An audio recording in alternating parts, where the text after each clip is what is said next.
로마서 2장 12절부터의 말씀입니다. 무릇 율법 없이 범죄한 자는 또한 율법 없이 망하고 무릇 율법이 있고 범죄한 자는 율법으로 말미암아 심판을 받으리라. 하나님 앞에서는 율법을 듣는 자가 의인이 아니요 오직 율법을 행하는 자라야 의롭다 하심을 얻으리니 율법 없는 이방인이 본성으로 율법의 일을 행할 때는 이 사람은 율법이 없어도 자기가 자기에게 율법이 되나니 이런 이들은 그 양심이 증거가 되어 그 생각들이 서로 혹은 송사하며 혹은 변명하여 그 마음에 새긴 율법의 행위를 나타내느니라. 곧 내 복음에 이른 바와 같이 하나님이 예수 그리스도로 말미암아 사람들의 은밀한 것을 심판하시는 그날이라. 아멘. 계속해서 유대인과 이방인들에게 지금 이들이 하나도 하나님의 심판을 피할 수 없고 그 율법의 기준, 하나님의 그 심판의 기준에 다다를 사람이 없다는 것을 얘기합니다. 그래서 유대인들은 율법을 가진 걸 가지고 굉장히 자랑스러워했습니다. 그래서 이방인들을 개처럼 취급하는 그런 마음이 있었습니다. 자기네들은 선민이고 이방인들은 다 지옥에 갈 사람들이라고 항상 그렇게 의식 훈련을 받아왔던 자들입니다.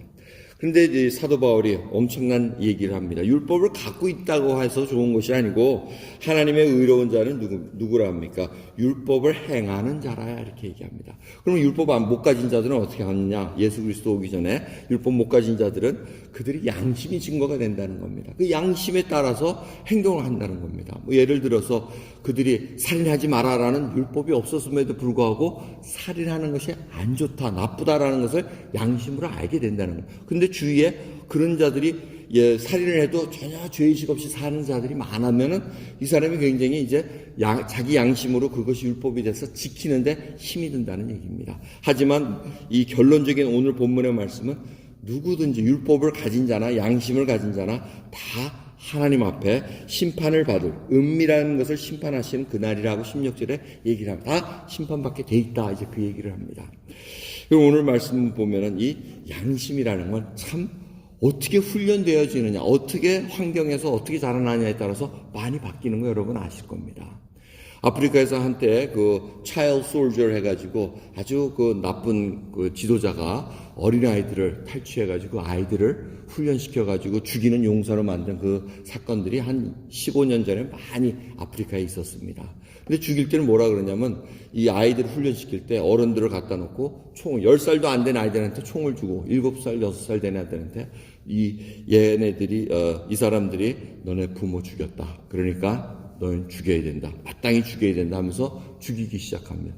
그러니까 처음에 그 훈련받은 애들이 그런 줄 알고 부모의 복수심에 의해서 죽이려고 그러고 뭐 이런 마음에 타가지고 그리고 이 방군 이 사람은 자기를 살려준 사람으로 착각하고 살았는데 나중에 현실을 알아봤더니 이 사람이 다 자기네들 부모 죽이고 아이들 탈취하고는 거짓말로 그래가지고 차일드 솔저를 이렇게 만드는 그런 일들이 그냥 비일비재하게 아프리카에 많았다는 겁니다.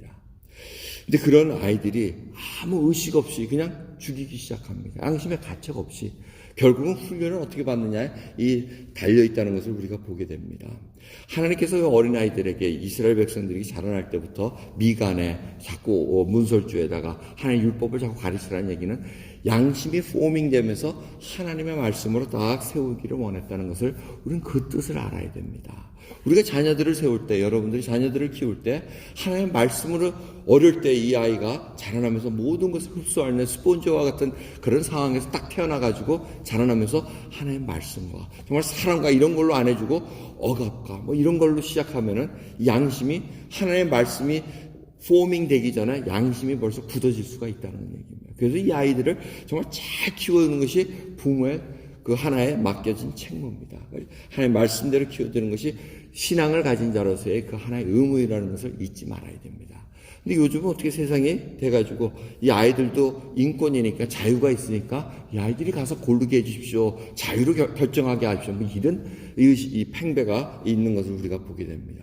그렇지가 않습니다. 세상 풍조는 하나님을 배반하게 만들려고 합니다. 양심에 화인 맞게 만들려고 합니다. 사기치고 거짓말하고 살인하고 이런 것들 다 괜찮다고 넘어가게 만들어. 너가 행복하면은 할 수 있어. 네가 좋아하는 거면은 무조건 해도 돼. 이런 풍조가 바로 저희들 살고 있는 풍조입니다. 하지만 그 속에서 하나님의 말씀이 페네트레이트되고 내가 구원받고 예수 그리스도를 알고 보니 나 중심으로 살고 하나님의 말씀과는 전혀 상관없이 사는 이 피조물이 은혜를 받고 보고 구원을 받고 보니 눈이 띄어진다는 겁니다. 그리고는 그 모든 것들이 죄악된 길이었다는 것을 깨닫게 된다는 겁니다. 내 생각 하나하나, 내가 사람 만나고 얘기하는 거 하나하나가 다 나를 자랑하라 그러고 하나님을 믿는다 하면서도 하나님을 자랑하기보다는 내 자랑을 은근슬쩍 껴가지고 했던 그러한 모습들이 다 적나라하게 드러난다는 겁니다. 여러분, 우리의 믿음은 언젠가는 다 하나님 앞에 나서게 돼 있습니다. 선악간의 모든 것들을 우리가 얘기하고 한 것들이 다 이렇게 드러납니다. 물론 로마서 8장에 예수 그리스도 안에서 정죄함이 없습니다. 맞습니다. 예수 그리스도 안에서 우리를 누구도 정죄할 수 없습니다. 예수님께서 이미 다 그 죄악을 저희를 대신해서 다 갚아놓으셨습니다. 하나님께서 우리를 얼마나 사랑하시면 그 죄인을 위해서 돌아가셨겠습니까? 그거를 처절하게 깨닫습니다. 그래서 사도 바울이 내 복음 16절에 내 복음이라고 얘기합니다. 이 내 복음이라는 것은 이신칭이 믿음으로 구원 얻는다는 그 메시지뿐만 아니고 종말론적인 전체 메시지를 얘기합니다. 그래서 왜 내 복음이라고 그랬겠습니까? 이거는 결국 자기 자신이 예수 그리스도의 그 메시지에 모든 것을 전인격적으로 반응을 보였다는 겁니다. 결국 내 복음이라는 것은 내가 그 속에 다 들어가 있다는 것을 알려주고 있습니다. 내 사랑하면은 뭐라 그러면 내가 다 몸을 바쳐서 사랑하는 자라는 고백입니다. 내 복음이라는 것은 바로 나를 다 들여서 이 복음의 메시지를 정말 가감없이 하나님의 뜻에 지금 내가 전인격적으로 반응을 보여서 지금 너희들에게 메시지를 전하는데 그 메시지가 뭐냐면 은밀한 것이 예수 그리스도로 말미암아 다 심판에 드러날 거라는 겁니다. 그래서 율법을 가진 자나 안 가진 자나 다 똑같이 하는 심판을 피할 수 없다는 것을 얘기하는데 피할 수 있는 길은 오직 예수 그리스도로 말미암아 구원 얻는 그 길밖에 없다. 그래서 그게 하나님의 의로움이 나타났던 복음이라고 얘기를 하고 있다는 것입니다. 자, 오늘 본문 말씀 보면은 단어 지금 이 로마서는 이 교리 설명도 해야 되고 그다음에 큐티니까 또 단어를 어떻게 여러분들이 실생활에 적응해야 돼. 그거를 좀 여러분들이 자꾸 고민해 봐야 됩니다. 좀 교리적으로 설명하면 여러분들이 아침부터 졸려가지고 뭐 좀 반짝반짝하는 거 없나 이런 마스크 안 쓰셨네. 오랜만에 전면을 보니까 이상해요. 자, 저희들 하여튼 하나님 앞에 지금 나가는데 하나님 앞에서는 이 13절입니다. 하나님 앞에서는 이 라틴어로는 코람데오 이렇게 얘기하지 않습니까? 마틴 루터가 코람데오 하면서 하나님 앞에 내 양심을 버릴 수가 없더라. 이 얘기를 하면서 갑니다. 정말 저희가 하루하루 이 하나님 앞이라는 이 단어는 전치사가 있습니다. 그래서 어떤 영어 성경은 인사이트, 갓사이트에서 하나님의 시야, 하나님의 눈앞에 이런 식으로 의역을 한 것들이 있습니다. 다 같은 얘기입니다. 하나님 앞이라는 것은 바로 하나님이 보시는 그 상황 속에 우리가 살고 있다는 겁니다. 여러분 지금 이 시간 하나님 앞에 하나님이 보고 계시다는 겁니다. 그 앞에서 내가 하나님이 부어주신 그 말씀으로 내가 양심이 무뎌졌더라도 계속해서 살아가는가? 정말 하나님 앞에 내가 어떻게 살아가는가? 정말 율법을만 그냥 갖고 있는 자가 아니고 듣는 자가 아니고 정말 행하고 있는가? 원수를 사랑하라는 얘기. 정말 희생을 하면서 모든 것을 하나님 앞에 맡기고 가라는 얘기. 그 약속의 말씀 하나하나를 듣고 내가 행하고 있는가? 아니면 들은 것만 가지고 만족을 하는가? 귀만 커져가지고 마음은 다 쪼그라들고 있는데 귀만 커져가지고 살아가는가? 그 하나하나를 지금 하나님 앞에서 우리가 점검받아야 됩니다. 오늘도 귀한 이 더운 날씨 정말 바이러스가 막 창궐하고 더운 날씨면은 바이러스가 다 수그러들 줄 알았더니 웬걸요 더 커지고 있습니다.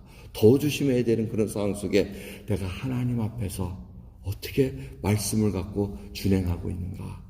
또 점검받는 저희들 되기 원합니다. 그래서 여러분들 오늘 큐티하는 시간에 정말 하나님 앞에서 내가 말씀대로 준행한 것 그 하나하나 반석 위에 기초를 쓰고 반석 위에 지금 내가 집을 짓고 있는가 그 하나하나를 점검하시면서 승리하는 하루 되시기를 간절히 예수 그리스도의 이름으로 기도드립니다. 기도하겠습니다. 하나님 감사합니다. 오늘도 귀한 새벽입니다. 누구도 하나님의 심판 앞에 피할 자가 없다는 것을 아버지 아무리 의롭게 살았다 그래도 예수 그리스도 없이는 결국은 지옥에 가야 된다는 것을 다시 한번 깨닫게 되는 것이 감사합니다.